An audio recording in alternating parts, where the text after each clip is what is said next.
Good evening and welcome to Tucker Carlson Tonight. Donald Trump is officially the president-elect of the United States, the Electoral College having voted yesterday. Many of Donald Trump's critics, meanwhile, have also reached a milestone. They're officially hysterical, some having reached a diagnosable level of panic and overstatement. It isn't just that the other guy won. In their view, it's the end of a civilization itself, the beginning of a post-apocalyptic hellscape where Nazis fill the upper ranks of our government. Where'd they get that idea? Well, maybe from people like our next guest. Tariq Nasheed hosts a podcast, writes books and movies, has his own radio show. He's a robust presence on Twitter where, just this morning, he wrote this, quote, Trump has appointed to his cabinet people from the alt-right, a white supremacist sect that literally throws up Nazi salutes, hashtag never my president. Tariq joins us now. Tariq, thanks for coming on. So I looked at a list of the president-elect's cabinet appointments. Which one of them throws up Nazi salutes, literally, as you said?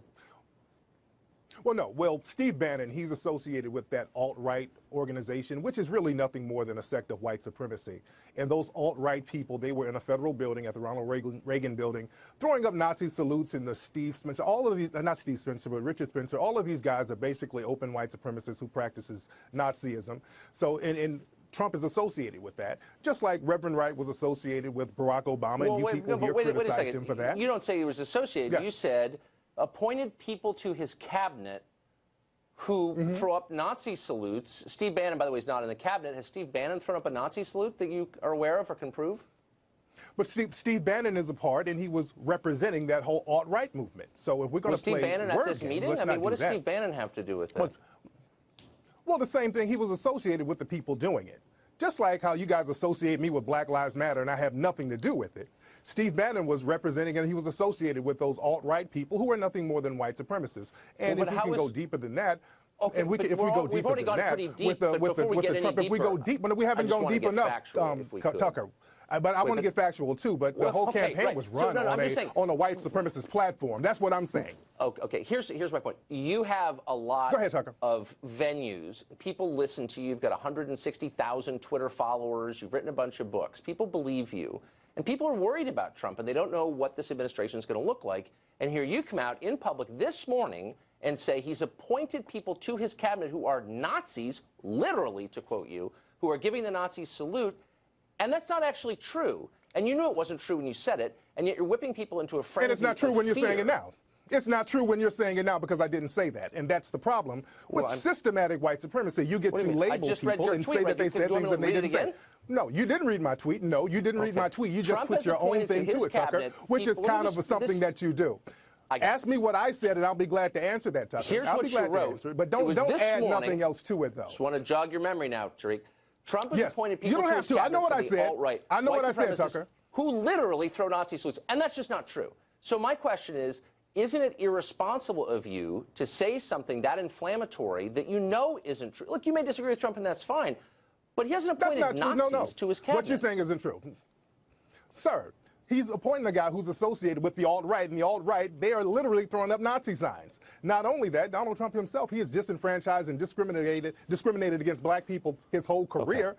So this is not something that I'm just reaching out of a bag. And there's other people associated with Trump in the cabinet who have practiced systematic racism for years. So I'm just not pulling anything out of a bag. Even in the campaign, black people were getting beat up and called racial names. So I'm not pulling something out of thin air, Tucker. I'm not pulling anything out of thin air. Really quick questions. What do you think if there are literally Nazis in the cabinet, what do you think Ben Carlson, who's going to be the HUD secretary, thinks of that? Is he involved in that too? Well, just because you get an individual black person and tokenize that black person, no matter how qualified he is, no matter how qualified a black person is, if you tokenize a black person and put him in a system of white supremacy, that doesn't negate the system of white supremacy. You just put a black person as the face of white supremacy. Nothing more, nothing less.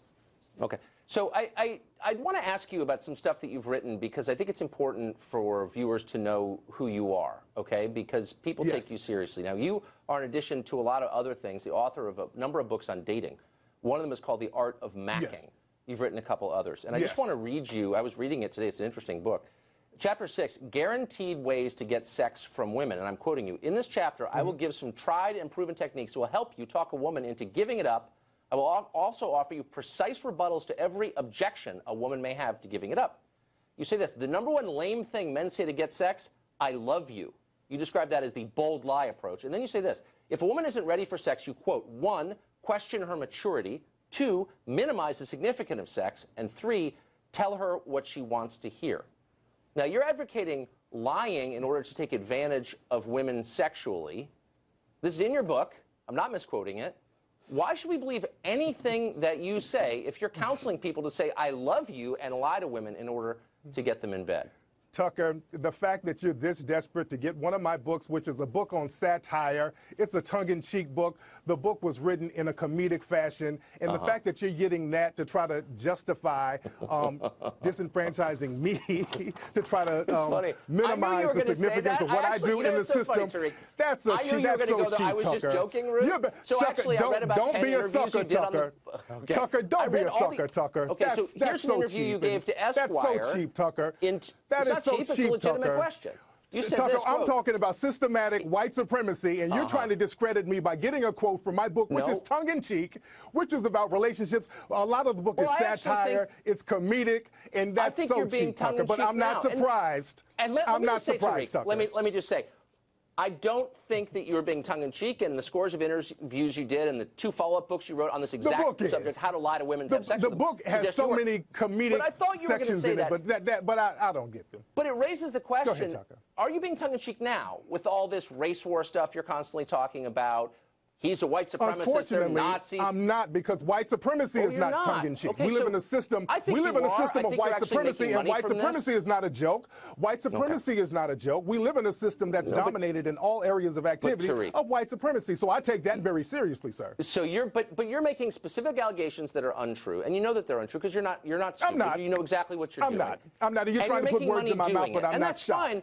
But does it occur to you? It's very simple. And last question: does it occur to you that people believe you, and that you increase the temperature of race hatred in this country, and that long-term that might lead to some really bad things? Do you feel responsible for that? You mean like black people getting harmed in all areas of activity, like black people getting shot legally and executed legally? What have you done to, Tucker, what have you done to replace the system of white supremacy with the system of justice? I'm calling you out for lying. That's what I do. That's my contribution today. For replacing... Okay, Tucker. Yeah. Tariq, I appreciate it. Thanks for joining us tonight. Happy Kwanzaa to you.